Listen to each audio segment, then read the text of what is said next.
манай ерөнхий сайд болон шадар сайдууд маань ирж манай салбарын бүхий л оролцогч талуудад мэдлэгээ дэвшүүлж төр засгийн зүгээс барьж байгаа бодлогоо танилцуулж байгаад бас талархал илэрхийлье.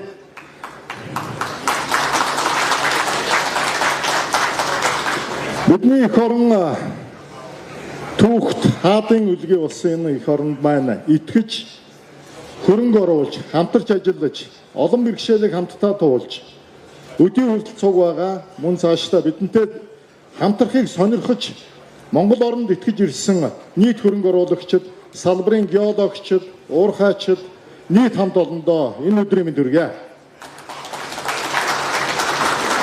Бид нүүрсэн суурилсан эдийн засаг босгож нэг бүтээгдэхүүнээс хамааралтай эмзэг эдийн засагтай болсон.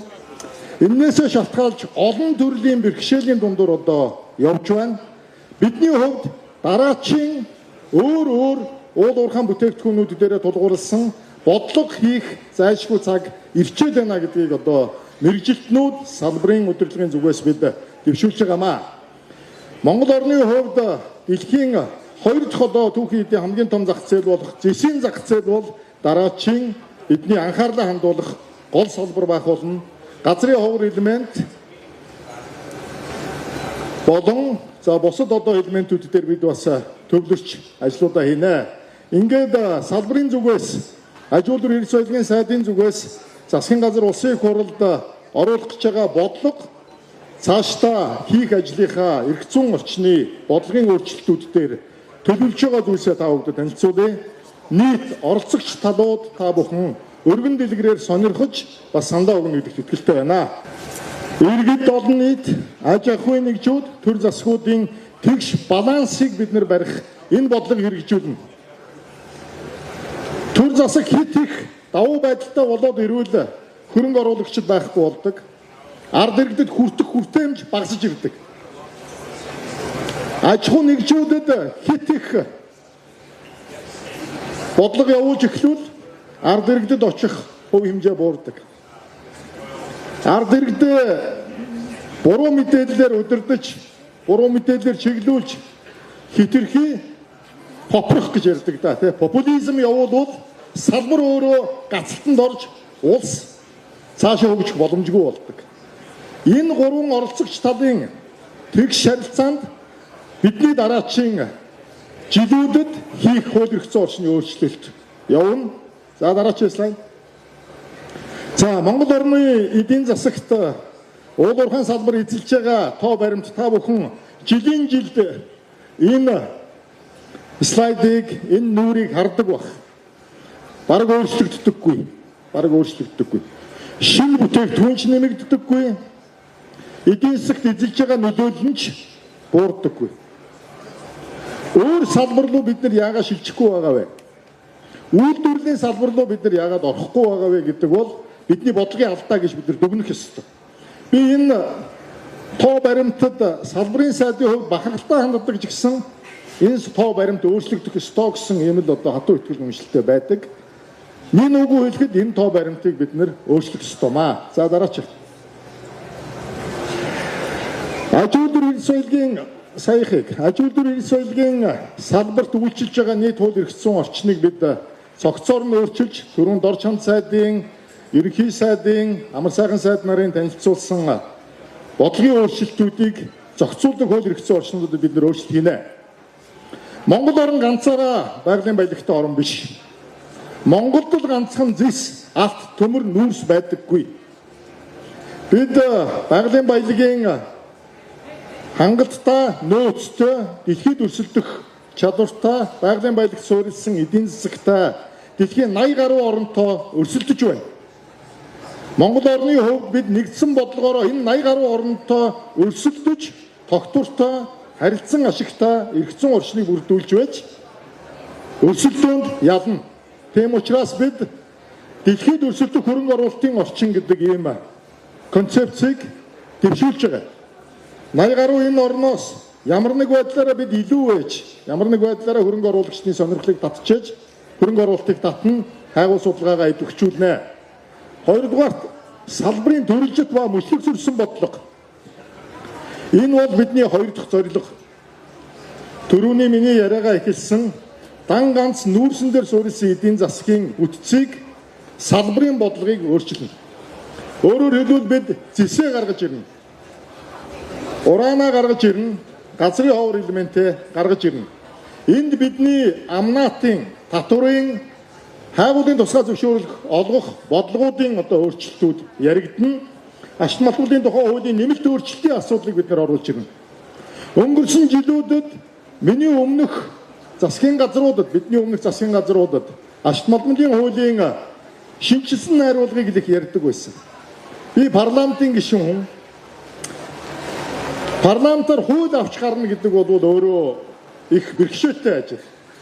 Энэ ажил дундыг хийхин тулд манай салбар тогтвортой үйл ажиллагаа явуулах, тогтвортой эрх зүйн орчинтой байхыг л манай хөрөнгө оруулагчид хүсэж байдаг. Энэ хоёр зөрчлийн дундор бид энэ хуулийг авч гарах ёстой. Олон нийтийн нөлөөлөл ихтэй ийм орчинд бид одоо байгаагаас буухгүй сайжруулахын төлөө оролдоод болохгүй бол яг одоо байгаа дээр үлднэ гэсэн ийм бодлого салбарын хувьд барьж байна. Тийм учраас бид шинжилсэн найруулга гэдэг энэ бодлогоос татгалзаж нэмэлт өөрчлөлтийг оруулахаар одоо төлөвлөж байна. Нэмэлт өөрчлөлт гэдэг бол хуулийн төслийн нийт 50 орчим хувьд нь өөрчлөлт оруулах ийм боломжийг хууль эрх зүйн орчинд бидэнд өгдөг. Энэ хувьд нь хүргэж бид өөрчлөлтөө хийнэ. Монгол орн аж үйлдвэржилтэд шилжих ёстой. Миний удирдах байгаа салбар аж үйлдвэр гэдэг нэр нь урдаа, уул уурхай гэдэг, эрдэс баялаг гэдэг нэр нь ардаа байгааг та бүхэн анзаардаг байх. Энэ бол Монгол төрийн бодлого, Монголын засгийн газрын бодлого. Юу вэ гэхээр Монгол улс одоо ухаад гаргадаг биш, шууд гаргаад байдаг биш, хагас боловсруулад эцсийн бүтээгдэхүүн хийдэг ийм орн болох бодлоготой болох ёстой. Энэний хувьд бидэнд аж үйлдвэржилтийн тухай хууль гэдэг шинэ хуулийг манай яамд бэлтгэж байгааг бас дуулгая. Мөн бас газрын тосны тухай хуулийн нэмэлт өөрчлөлтийн асуудлыг оруулж ирнэ. Газрын тосны үйлдвэр, газрын тосны бүтээгдэхүүнээс бид 100% одоо хөршүүдээс хамааралтай байдаг. Энэ хамаарлыг бууруулах бодлогын хүрээнд бүгд найрамд гэмтэг улсын одоо хөнгөлөлтөө зээлээр бид Дорногов аймгийн Алтан ширээ суманд нефт боловсруулах үйлдвэр барьж байна. Энэ маань одоо 27 оны төгсгөл ихэд ашиглалтанд орно. Энэ үйлдвэр ашиглалтанд ороход бид 50-аас 70% хамаарлаасаа гарах юм тооцоололтой бид ажиллаж байна. Энэ үйлдвэрийн бүтээгдэхүүний боловсруулалтанд түүхийн эдийг нь бий болгохын тулд бид хайгуул судалгааны ажлаа эрчимжүүлэх ёстой. Энэ хүрээнд бид энэ газрын тосны тухай хуулийн нэмэлт өөрчлөлтийг төлөвлөөд ингээд явж байна. За дараагийн. Уул уурхайн салбар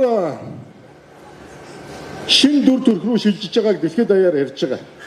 Канада улсын мэргэжилтнүүд, Австрали улсын мэргэжилтнүүд, олборлох салбар хамгийн амжилттай явж чадж байгаа орнууд эрсдлээ удирдах чадж байгаа. Хуучин бол хөрөнгө оруулалт, тоног төхөөрөмж, байгалийн нөхцөл байдал хамгийн том эрсдэл байдаг байсан бол өнөөдөр хамгийн том эрсдэл нийгмийн эсэргүүцэл буюу хөрөнгө оруулалтанд хамгийн их нөлөөлдөг энэ эрсдэл болчиход байгаа. Ernst & Young-ийн одоо энэ судалгааны энэ чартыг бол би байнга харж байдаг. Миний өөрийн бас судалж байсан судалгааны ч хэсэг юм. Юу вэ гэхээр хуучин бол инженерүүд ажиллаа хийж байна. Уул уурхай бол мэргэжлийнхний ажил. Нийгмийнхэн хол байж бид нар татвараа төлж ийн ингээ болоо. Та наргүй бид нар ажиллана гэдэг энэ замаар нэг ч уул уурхайн төсөл явахгүй болсон нь дэлхийн нийтэд тодорхой болж байна. Дэлхийн хааны газар болж байгаа үйл явдал 40 секундын дотор бидний уул уурхайн салбарын бүтээгдэхүүнээр бүтсэн гар утсанд маань шууд ирж байна. Хаан бүх мэдээлэл хамгийн хурдтайгаар дамжиж байгаа учраас бид зөв зүйтэй нийгэмдээ оролцох ёстой болчиход байгаа. Манай салбарын нийгмийн зөв оролцооноос бидний дараачийн төслүүдийн амжилт шалтгаалдаг болж байна. Хууль ёсны дагуу авсан лицензтэй хайгуулын талбайгаа ашиглаж чадахгүй байна. Хууль ёсны дагуу авсан лицензтэй ашиглалтын талбай дээр бид нар уурхайгаа байгуулж чадахгүй болчиход байна. Энэ бол өөрөө манай салбарын бодлого өөрчлөгдөх зайлшгүй шаардлагатай байгааг илэрхийлсэн үзүүлэлт. Ганцхан тоо хэлий би тавуулдаг. Монголын жоо ичмэр шүү. Гэтэ бид нар одоо байгаа үннээ хүлэн зөвшөөрөхөөс өөр аргагүй. манай Монголын нийт хайгуулын тусгай зөвшөөрлийн тоон ашиглалтын тусгай зөвшөөрлөөсөө 2 дахин бага байна. Өөрөөр хэлбэл монголчууд бид ирээдүйн үед нүгэл үлдчихэн гэсэн үг. Өнөөдөр бидний ашиглаж байгаа уул уурхайн том орд газрууд бүгдээрээ 1990 оноос өмнөх хайгуу судалгааны ажлын үр дүнгээр явж байна. Хайгуу судалгааны ажил дор хаяж 10 жилийн урд явж ээж бид шинэ орд газруудаа томьёолдог. Монгол улсын ерөнхий сайд Зандан шатрын засгийн газар бид бүхэн саяхан уулын бажуулт Эрдэнэт үйлдвэрийн дэргэд очсон оюут гэж ордыг очиж хамгийн сүүлийн өрөмдлөгийг нь одоо гэрчлээд ирлээ. Энэ орд гэхэд 1970-аад оноос эхлээд хагас 100 жил 50 жил судалгаа шинжилгээ нэгжиж одоо техник эдийн засгийн үндэслэл нь хийгдэх шатандаа ирж байгаа.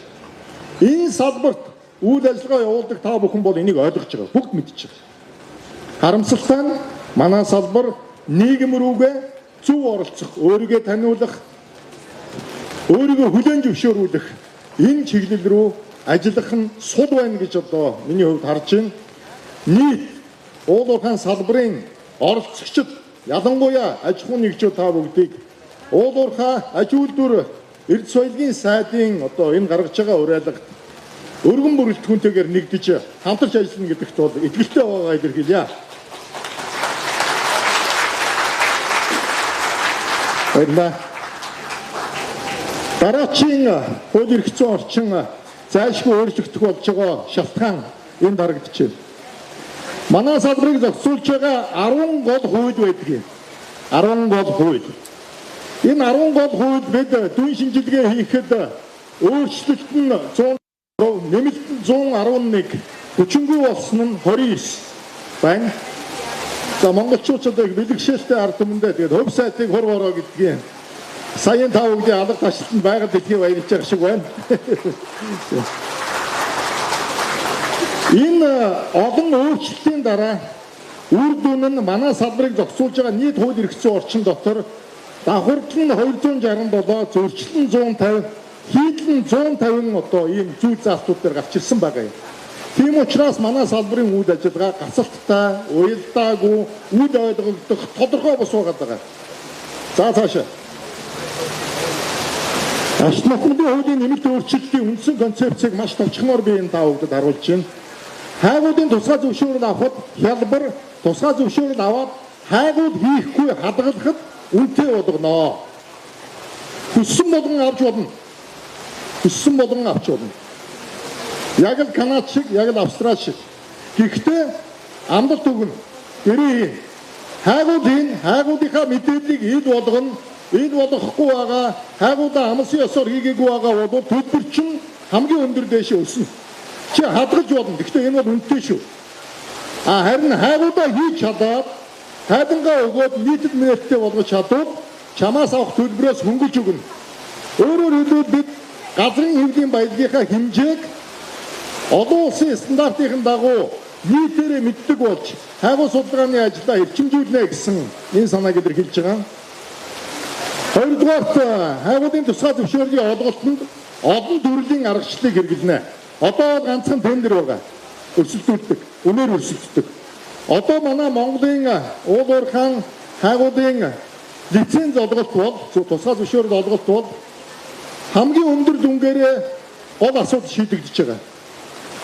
Энэ нь авахд үнэтэй, хадгалахад хямдхан гэдэг